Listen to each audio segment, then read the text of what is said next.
It seems to me that one of the biggest gaps in the market today is there is a complete disconnect between many millions of ordinary, decent, working families out there doing their best and struggling, frankly, and finding life tough. There's a huge disconnect between them and the leaders of our political parties and the front benches of our political classes and what we now, I think, commonly call the political class. I think a growing number of people out there, whether they agree with everything UKIP says or not, say things to me in the street like, well, at least you've got an opinion.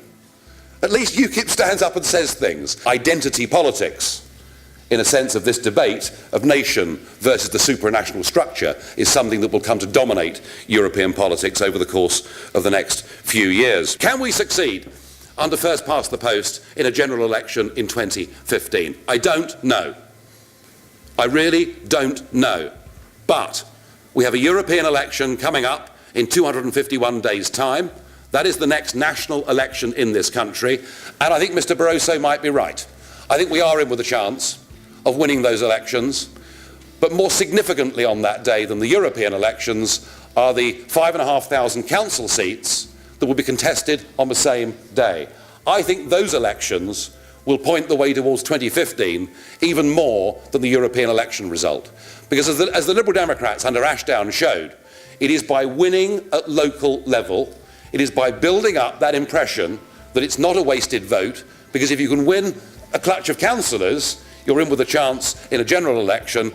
That there is a perception that UKIP voters are retired half-colonels living on the edge of Salisbury Plain who on the second lunchtime pink gin bemoan everything that has happened since the invention of jazz music.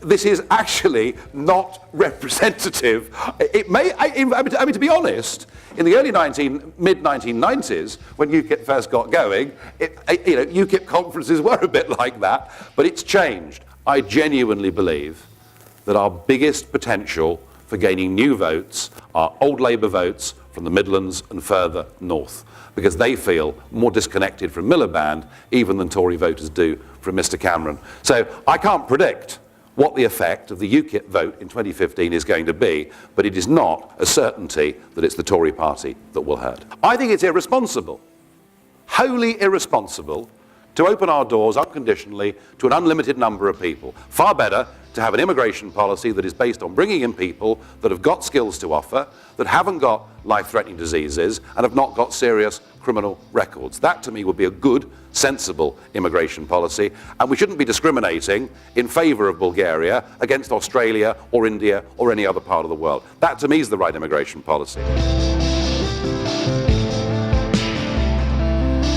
We asked people, how much do you trust Nigel Farage, and how persuasive do you find him? And on a score of, again, a score of 0 to 10. Supporters, 8.6 for trusting Farage, and 9 for finding him persuasive. Detractors, 2.8 for trust, 4.7 for persuasive. So they may not trust him, but they do find him slightly more persuasive than trustful. Some highlights to look at. Firstly, the issue of disconnect. Watch how the line goes up. Frankly, and finding life tough. There's a huge disconnect between them and the leaders of our political parties and the front benches of our political classes and what we now, I think, commonly call the political class. There is a very strong perception out there that our leaders are pretty arrogant. So when we look at that across the whole range, you can see it's that. It was the disconnect that was the most popular. Indeed, among the Farage detractors who move around a lot more than the supporters, it was that issue of disconnect that proved the most popular as we went along. And that's the high point of the speech as far as they're concerned.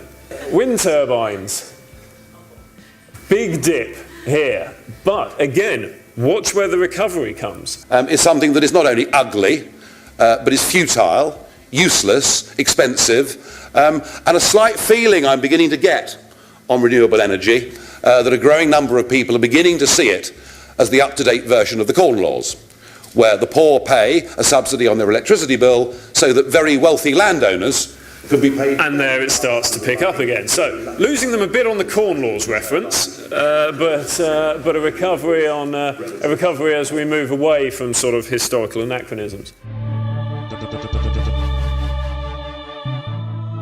Most of the things that I used to write and others still do write when they talk about what different vote shares mean to seats, I think are simply now wrong. And if one doesn't take into account the factors I mentioned, mainly the incumbency factors, I think one might be misleading oneself and the wider public as to what might happen next time.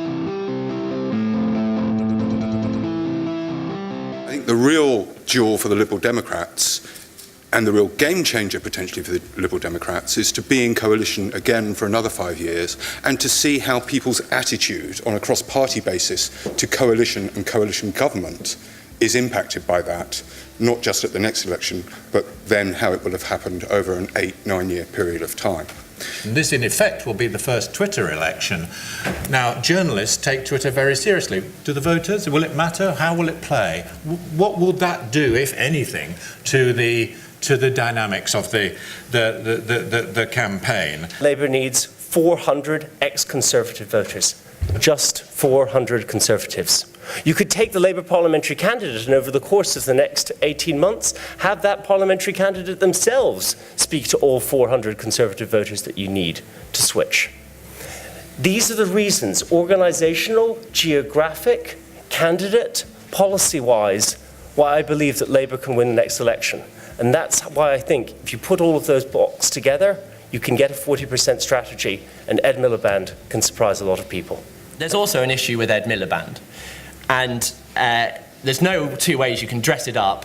He's not warming to the British public, and perhaps more crucially, to Labour voters. In fact, there's now a majority of Labour voters who don't think he's up to the task, which, when Marcus spells out what sounds like a very impressive and optimistic agenda, it is reliant on the idea that the Labour Party will roll in behind Ed's agenda. And I think at the moment it's touch and go whether that will actually happen. He's chosen to fight the unions, which is proving very controversial. And even if he comes out of that with a win, there's still going to be some people who've had their fingers burnt who might not go out and pitch for him in the way that he'd hoped. YouGov has been at the forefront of pioneering new ways of tracking opinion and of tracking it in countries which where it's very difficult to get results. What makes something legitimate now, I think opinion polls have a great deal to do with it.